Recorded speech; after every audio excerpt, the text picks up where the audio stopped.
Audio Gundi Bino. Only here Jaboba. Is Hana Buya? Amala. Only one on a warrior Macaudica key moto.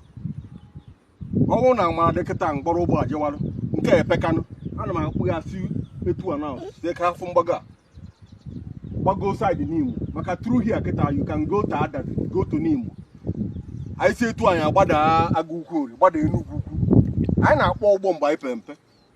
On an onion boy, do a hammer, oblong uba. Oh, no, the Maraketa, Borobo Joal.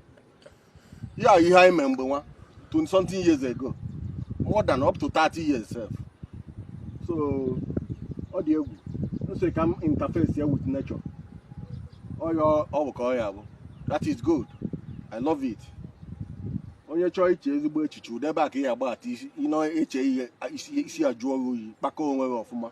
In a year, for green shoot, okay, fair. Did you see that crocodile?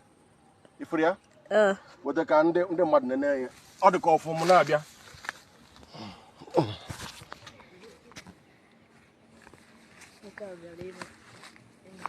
Oh, well, Agulu in Ghana. Mamma, Una, fair keta.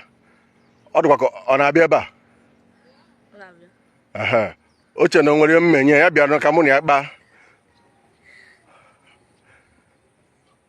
Onye ọkụkọ agba bịaba n'nsonu.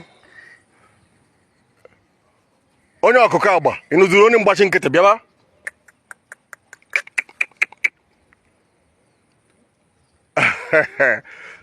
If you look very closely, you are going to see the crocodile. He just stopped looking at me. So I felt that it's going to come because those animals always want to interact. But while you are interacting with wild animals, you need to be very careful.